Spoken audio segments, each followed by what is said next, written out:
ವೇದಿಕೆ ಮೇಲೆ ನಾನು ತುಂಬ ಮಾತಾಡಿದ್ದೀನಿ. ಇವತ್ತು ನನಗೆ ಆ್ಯಕ್ಚುಲಿ ನಿನ್ನ ಬಗ್ಗೆ ಏನು ಮಾತಾಡಬೇಕು ಅಂತ ನನಗೆ ದೇವರಾಣೆ ಗೊತ್ತಾಗ್ತಾಯಿಲ್ಲ.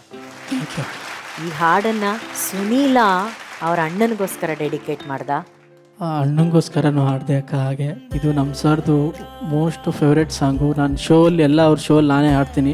ಸರ್ ನನಗೆ ಅವರೇನೂ ಇಲ್ಲ ಅಂತಾರೆ, ಬಟ್ ನನ್ನ ಫ್ಯಾಮಿಲಿಲಿ ನಾನು ಏನಾದರೂ ಬೇಡ್ಕೊಳ್ಳುವಾಗ ನಮ್ಮ ಮನೆಗೆ ಚೆನ್ನಾಗಿ ಮಾಡಪ್ಪ ದೇವ್ರೆ ಅಂತ ನಾನು ಮನಸ್ಸಪೂರ್ವಕವಾಗಿ ಹೇಳ್ತಿದ್ದೀನಿ. ನಮ್ಮ ಸರ್ಗೂ ಆರೋಗ್ಯ ಮತ್ತು ಎಲ್ಲನೂ ಕೊಟ್ಟು ಕಾಪಾಡಪ್ಪ ಅಂತ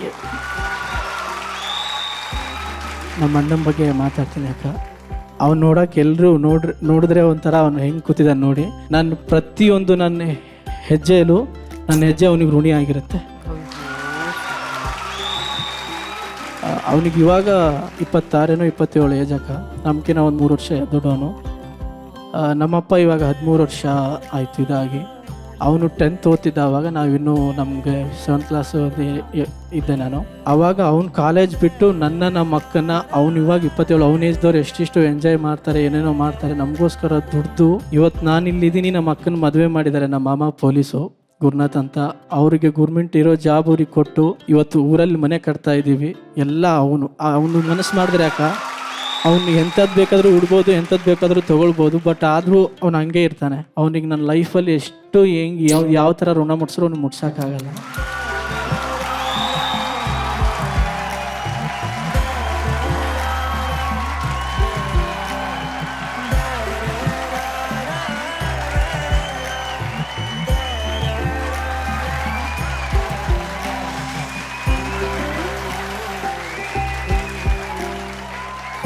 ಏನು ಹೇಳಿದ್ರು ಅಕ್ಕ, ಇವನ್ ಮುಂದೆ ನನ್ನ ಪ್ರಪಂಚದಲ್ಲಿ ಯಾವ ದೇವರು ಫಸ್ಟ್ ಏನೇ ಮಾಡೋದಿದ್ರು ನಾನು ಇವನಿಗೆ ಮಾಡಬೇಕು. ನಮ್ಮ ಅಕ್ಕ ನಾನು ಇಲ್ಲಿದ್ರು ನಮ್ಮ ಅಮ್ಮನ ಚೆನ್ನಾಗಿ ನೋಡ್ಕೊತಿದ್ದಾನೆ. ಅವನು ಒಂದು 3 ವರ್ಷದಿಂದ ಬೇರೆಯವ್ರ ಹತ್ರ ಗಾರೆ ಕೆಲಸ ಅಂದರೆ ಟ್ರ್ಯಾಕ್ಟರ್ ಕೆಲಸಕ್ಕೆಲ್ಲ ಹೋಗ್ತಿದ್ದ, ಟ್ರ್ಯಾಕ್ಟರ್ ಡ್ರೈವರ್ ಆಗಿ. ಇವತ್ತು ಅವನು 2-3 ಟ್ರ್ಯಾಕ್ಟರ್ ಇದೆ. ಅವನ ಕೈಲಿ 2-3 ಕೆಲಸ ಮಾಡ್ತಾರೆ. ಬಟ್ ನಮ್ಮನ್ನೆಲ್ಲ ಅಷ್ಟು ಚೆನ್ನಾಗಿ ಬರೀ ಒಂದು 4-5 ವರ್ಷದಲ್ಲಿ ಅವನು ನಮ್ಮ ಅಪ್ಪನ ಜಾಗನ ಎಲ್ಲೋ ನಮ್ಮಪ್ಪ ಹೆಂಗೆ ನೋಡ್ಕೋತಿದ್ರು ಗೊತ್ತಿರಲಿಲ್ಲ. ಬಟ್ ನಮ್ಮಪ್ಪ ಅಪ್ಪನೇ. ಇವನಂತ ಅಣ್ಣ ಯಾರೂ ಸಿಗಕ್ಕೆ ಸಾಧ್ಯ ಇಲ್ಲ ಅನ್ಕೊಂತೀನಿ. ಅನಿಲ್ ಅವರೇ, ಸುನೀಲ್ ಬಗ್ಗೆ ಖುಷಿ ಆಯ್ತಾ? ಹಾಂ, ಖುಷಿ ಆಯ್ತು ಮೇಡಮ್ ಅವ್ರೆ. ಅವ್ನು ಹಾಡ್ದಾಗೆಲ್ಲ ನಿಮ್ಗೆ ಏನು ಅನ್ಸುತ್ತೆ? ಅವನು ಎಲ್ಲ ಹಾಡನ್ನು ಹಾಡೋದ್ರೆ ಕೇಳೋಂಗೆ ಆಗಿಸ್ತೇವೆ ಮೇಡಮ್ ಅವ್ರೆ. ಅವ್ನು ನಮ್ಮ ತಂದೆಯವರು ಇದ್ದಿದ್ದರೆ ಭಾಳ ಖುಷಿ ಪಡ್ತಾಯಿದ್ದು. ಅವ್ರ ರೀತಿ ಹಾಡೋದು ನೋಡಿ ಮಾಡೋದು ನೋಡಿ ತುಂಬ ಖುಷಿ ಆಗುತ್ತೆ. ನಾವು ಊರಲ್ಲಿದ್ದವ್ರು ಅಜ್ಜು ಜನ ಸರ್ ಅವರು ನಮ್ಮ ಸ್ಥಾನದಲ್ಲಿ ಇತ್ತು ನೋಡ್ಕೊಳ್ತಾರೆ. ಅವರಿಗೆ ತುಂಬ ಧನ್ಯವಾದಗಳು. ಒಂದು ಮಾತು ಹೇಳ್ತಾನೆ ಅರ್ಜುನ್ ಸರ್. ಸುನೀಲು ತುಂಬ ಇನ್ನೋಸೆಂಟ್ ಆಗಿ ತುಂಬ ದೊಡ್ಡ ಮಾತು ಹೇಳ್ದ. ಅವನು ಮಾಡುವಂಥ ಪ್ರಾರ್ಥನೆಯಲ್ಲಿ ನಿಮಗೋಸ್ಕರ ಬೇಡ್ತಾನೆ. ಅವನು ಎಷ್ಟು ಸಂತೋಷ ಆಗುತ್ತೆ ಈ ಬೆಳವಣಿಗೆ ನೋಡಿದಾಗ. ಮೇಡಮ್, ಅವಕಾಶ ಕೊಡೋದು ಅಥವಾ ಟ್ಯಾಲೆಂಟು ಇದೆಲ್ಲ ಒಂದು ಕಡೆ, ಒಂದು ಒಳ್ಳೆ ಮನುಷ್ಯ ಸಿಗೋದು ಬಹಳ ಕಷ್ಟ ಲೈಫಲ್ಲಿ. ಆ ಥರ ಒಳ್ಳೆ ಮನುಷ್ಯ ನನಗೆ ಸಿಕ್ಕಿರೋದು ಸುನೀಲ. ಅವನ ಕ್ಯಾರೆಕ್ಟ್ರೇ ನನ್ನ ಜೊತೆಲೇ ಅದು ಸೆಳೀತು. ಯಾಕಂದರೆ ನಾನು ಇಲ್ಲಿದ್ರು ನನಗೆ ತುಂಬ ಫಸ್ಟ್ ಇವನು ಬಂದ್ಬಿಟ್ಟು ಸರ್ ಟ್ಯಾಬ್ಲೆಟ್ ತೊಗೊಂಡ್ರ ಅಂತ ಪ್ರತಿ ಸತಿ ನಾನು ಮರ್ತಾಗಲ್ಲ. ಟ್ಯಾಬ್ಲೆಟ್ ಕೊಡೋದೇ ಸುನೀಲ. ನಾನೇ ಮರ್ತೋಗಿರ್ತೀನಿ ಆ್ಯಕ್ಚುಲಿ. ಎಲ್ಲರೂ ಬ್ಯುಸಿ ಇದ್ದಾರೆ ಫ್ಯಾಮ್ಲಿನಲ್ಲಿ, ಪಾಪ ಎಲ್ಲರೂ ದೂರ ಇರ್ತಾರೆ. ಎಲ್ಲರೂ ಮರ್ತೋಗಿದ್ರು, ಇವನು ಮರೆಯೋದಿಲ್ಲ. ಇದು ಯಾವ ಜನ್ಮದ ಋಣನೋ ಗೊತ್ತಿಲ್ಲ. ಅದು ಖಂಡಿತವಲ್ಲೂ ಜನ್ಮಾಂತರದ ಋಣನೇ. ನಾನು ಅಣ್ಣನ ಕಲ್ಕೊಂಡೆ, ಒಬ್ಬ ತಮ್ಮನ್ನ ಪಡ್ಕೊಂಡೆ. ಆ್ಯಂಡ್ ಸರ್, ನಿಮ್ಮ ಬಗ್ಗೆ ಎಷ್ಟು ಹೇಳಿದ್ರು ಕಮ್ಮಿ. ಯಾಕಂದರೆ ಈ ಥರ ತೆರೆ ಮೇಲೆ ಕಾಣದಿರೋ ಹೀರೋಗಳು ಎಷ್ಟೋ ಜನ ಇದ್ದಾರೆ ಹೊರಗಡೆ. ಎಷ್ಟೋ ಜನ ಅಂಥ ಹೀರೋಗಳು ಎಲ್ಲರಿಗೂ ಸಲಾಮ್ ಸರ್. ನಿಜವಾದ ಹೀರೋ ನೀವಿಬ್ಬರು ಬಾಂಧವ್ಯ ಇರಲಿ. ನಿಮ್ಮ ಕುಟುಂಬದ ಜೊತೆ ನಾನು ಸದಾ ಇರ್ತೀನಿ. ಏನೇ ಆದರೂ ನಾನು ನಿಮ್ಮ ಜೊತೆಲಿ ಯಾವತ್ತೂ ಇರ್ತೀನಿ. ಒಳ್ಳೆಯದು.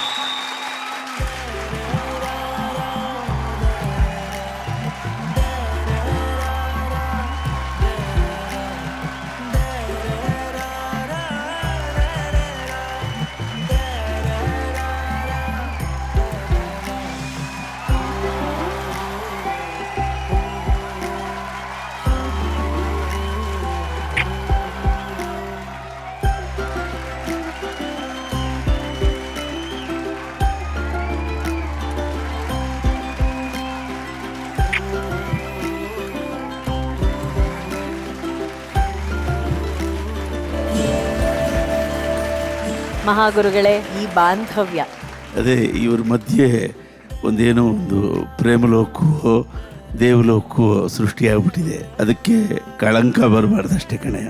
ಅವನ ಮೇಲೆ ಪ್ರೀತಿನೋ, ಹಾಡಿನ ಮೇಲೆ ಪ್ರೀತಿನೋ, ಅಥವಾ ನಿನಗೆ ಬಂದಿರೋ ಆತ್ಮವಿಶ್ವಾಸನೋ, ಅದ್ರ ಮೇಲೆ ಇವತ್ತು ಹಾಡು ನಿಂತಿತ್ತು. ಎಕ್ಸ್ಪ್ಲೈನ್ ಮಾಡೋಕ್ಕೆ ಸಾಧ್ಯ ಇಲ್ಲ.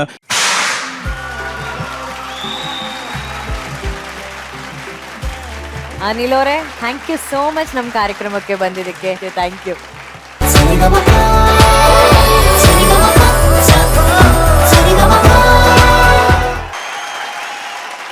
ಸಾಧ್ವಿನಿ ಗಾನಗಾರಡಿಗ ಡಾಕ್ಟರ್ ಸಿ ಅಶ್ವಥ್ ಸರ್ ಅಂತಹ ಮಹಾನ್ ಗಾಯಕರನ್ನ ಈ ವೇದಿಕೆ ಮೇಲೆ ನಿಮ್ಮ ಪರ್ಫಾರ್ಮೆನ್ಸ್ ಮೂಲಕ ಕರ್ಕೊಂಡ್ ಬಂದಿದ್ರ. Super super Sadhvini. Arjun sir. ಸಾಧ್ವಿನಿಯವರೇ, ಖಂಡಿತವಲ್ಲೂ ಇವತ್ತು ಶ್ರವಣ ಬಂತು ಸಾಧ್ವಿನಿಯವರ ಕಂಠಕ್ಕೆ, ಸಾಧ್ವಿನಿಯವರ ಜೀವನಕ್ಕೆ, ಸಂಗೀತದ ಪಯಣಕ್ಕೆ outstanding performance. Thank you so much. God bless you. ನಾನು ತುಂಬ ಕುತೂಹಲವಾಗಿದ್ದೀನಿ, ಮೇಡಮ್ ಏನು ಹೇಳ್ತಾರೆ ನಿಮ್ಮ ಕಂಠದ ಬಗ್ಗೆ ಅಂತ. ಇಲ್ಲಿ ಶ್ರಾವಣದ ಮಳೆ ಬಂತು ಜಿ ಸರಿಗಮಪ ವೇದಿಕೆ ಮೇಲೆ. ಖಂಡಿತವಾಗೂ ಶೈಲಿ ಅಂತೂ ಅಶ್ವಥ್ ಅವ್ರ ಶೈಲಿನೇ. ಬಹುಶಃ ಅವ್ರು ಇದ್ದಿದ್ರೆ ಬಹಳ ಸಂತೋಷ ಪಡ್ತಾ ಇದ್ರು. ಅಷ್ಟು ಚೆನ್ನಾಗಿ ಹಾಡಿದಾಳೆ ಸಾಧ್ವಿನಿ. ಅಶ್ವಥ್ ಅವರು ಕನ್ನಡವೇ ಸತ್ಯ ಕಾರ್ಯಕ್ರಮ ಮಾಡಿದಾಗ ಕುಣ್ಕೊಂಡು ಈ ಹಾಡು ಹೇಳ್ತಿದ್ರು. ಇಷ್ಟು ಲಿಟ್ರಲಿ ಡ್ಯಾನ್ಸ್. ಆಮೇಲೆ ಒಳ್ಳೆ ಒಂಥರ ಮಗು ಥರ ಹಿಂಗೆ ನಿಂತ್ಕೊಂಡು ಒಂಥರ ಸುಮ್ಮನೆ ಮುಖ ಹಿಂಗೆ ಮಾಡ್ಕೊಂಡ್ಬಿಡು, ಹಿಂಗೆ ಮಾಡಿ ಡ್ಯಾನ್ಸ್ ಮಾಡೋಡು. ಅಷ್ಟೇ ಅದ್ಭುತವಾಗಿ ಇವತ್ತು ವಾದ್ಯ ಇಲ್ಲಿ ನಮ್ಮ ಮ್ಯೂಸಿಷಿಯನ್ಸ್ ಏನಿದ್ದಾರೆ, ಹ್ಯಾಟ್ಸ್ ಆಫ್. ಒಂದು ಪ್ರಸಂಗ ಜ್ಞಾಪಕ ಬರ್ತಾ ಇದೆ ಸರ್ ನನಗೆ. ಇದನ್ನ ಧ್ವನಿ ಮುದ್ರಣ ಸ್ಟುಡಿಯೋನಲ್ಲಿ ಆದಾಗ ಫಸ್ಟ್ ನಮ್ಮದು ಅರಂಗೇಟ್ರಮ್ ಅಂದರೆ ರಂಗ್ ಪ್ರವೇಶ ಅಶ್ವಥ್ ಅವ್ರ ಮ್ಯೂಸಿಕಲ್ಲಿ ಅವರು ಒಪ್ಕೊಳ್ಳೋದೇ ಭಾಳ ಕಷ್ಟ ಆಯಿತು. ಆ ಟೈಮಿಂದು ಬಾಲಿ ಸರ್ ಇಲ್ಲೇ ಇದ್ದಾರೆ, ಅವರೆಲ್ಲ ಕಂಪ್ಲೀಟ್ ಅರೇಂಜ್ಮೆಂಟ್ ಬಾಲಿ ಸರ್ ಮಾಡಿದ್ದು. ಆ್ಯಕ್ಚುಲಿ ಈ ಹಾಡನ್ನು ನಾನು ಹಾಡಬೇಕಿತ್ತು. ಮೊದಲೇ ಪ್ರಾಕ್ಟೀಸ್ ಮಾಡಲಿಕ್ಕೆ ಟೇಪ್ ಕಳಿಸಿದ್ದು ಈ ಹಾಡಿದ್ದು. ಸ್ಟುಡಿಯೋಗೆ ಹೋದ್ಮೇಲೆ ಅವ್ರಿಗೆ ಏನು ಅನ್ನಿಸ್ತೋ ಏನೋ ಗಮ ಗಮ ಗಮ ಆಡಿಸ್ತವ ಒಂದು ಹಾಡು ಆದಮೇಲೆ, ಬೇಡ ರೀ ಇವ್ರು ಧಾರವಾಡದವರಿಗೆ ಮುಗಿಲಮ್ಮಾರಿಗೆ ಕೊಟ್ಬಿಡೋಣ, ಶ್ರಾವಣ ನಾನೇ ಹಾಡ್ತೀನಿ ಅಂತಂದರು. ಸಡನ್ಲಿ ನನಗೊಂದು ಸ್ವಲ್ಪ ಏನು ಬರ್ತಿದ್ದಂಗೆ ಒಂದು ಹಾಡೇ ಕ್ಯಾನ್ಸಲ್ ಆಗ್ಬಿಡ್ತಲ್ಲಪ್ಪ ಅಂತ. ಆದರೆ ಅಶ್ವಥ್ ಅವರು ಅದನ್ನ ರೆಕಾರ್ಡಿಂಗ್ ಸ್ಟುಡಿಯೋನಲ್ಲಿ ಥಿಯೇಟರ್ನಲ್ಲಿ ಅಷ್ಟೊಂದು ಕಣ್ಣು ಮುಚ್ಕೊಂಡು ತಲ್ಲೀನರಾಗಿ ಆ ರಿದಮ್ನ ಒಂಥರ ಅನುಭವಿಸ್ಕೊಂಡು, ಅದು ಒಂದು ಏನೋ ಒಂದು ಡ್ಯಾನ್ಸಿಂಗ್ ಒಂದು ಮೂಡಲ್ಲಿ ಆ ಲವಲವಿಕೆ ಏನಿದೆಯಲ್ಲ, ಆ ಲವಲವಿಕೆ ಇವತ್ತು ನಾನು ಕಂಡೆ ನಿಜವಾಗ್ಲೂ. Thank you ma'am, means a lot. ಬಹಳ ಸಂತೋಷ ಆಯಿತು. ಇದಕ್ಕೆ ಬೇಂದ್ರೆ ಅವರು ಖುಷ್, ಅಶ್ವಥ್ ಅವರು ಖುಷ್, ನಾವು ನೀವು ಎಲ್ಲರೂ ಸೂಪರ್ ಖುಷ್. Thank you so much ma'am. Super madam, thank you. ಮಹಾಗುರುಗಳೇ ಮೊದಲಿಗೆ ಥ್ಯಾಂಕ್ ಯು ಸರ್. ಅಶ್ವಥ್ ಅವರು ಯಾವತ್ತೂ ವಿವೇಕದಿಂದ ಹಾಡೇ ಇಲ್ಲ. ಅವರು ಶಕ್ತಿ ಮತ್ತು ಹೃದಯ ಅಷ್ಟೇ. ಹಾಡು ಹಾಡಿದಂಗೆ ಇರಬೇಕು, ಅದಕ್ಕೆ ಶಕ್ತಿ ಇರಬೇಕು, ಅದು ಹೃದಯದಿಂದ ಬರಬೇಕು. ಒನ್ ಅಶ್ವಥ್ ಅಷ್ಟೇ ಮಾತು. One Ashwath for 100 years, one SPB for 500 years, one Rajkumar for ever. ಆ ಥರ ಆ ಅಶ್ವಥ್ ಅವರು ನಮ್ಮ ಕನ್ನಡ ನಾಡಿನಲ್ಲಿ ಇದ್ಬಿಟ್ಟು ಹೋಗ್ಬಿಟ್ಟಿದ್ದಾರೆ. ಅವ್ರನ್ನ ಇಮಿಟೇಟ್ ಮಾಡ್ಬೋದಷ್ಟೇ. No one can compose like him. ತುಂಬ ಚೆನ್ನಾಗಿ ಹಾಡ್ದಮ್ಮ. ನಾನಂತೂ ಮೈಮರ್ತಿ ಎಂಜಾಯ್ ಮಾಡಿದ್ದೀನಿ. Thank you so much sir. Sadhvini, best wishes. Sari ga ma pa pa sa sa pa pa, sari ga ma pa.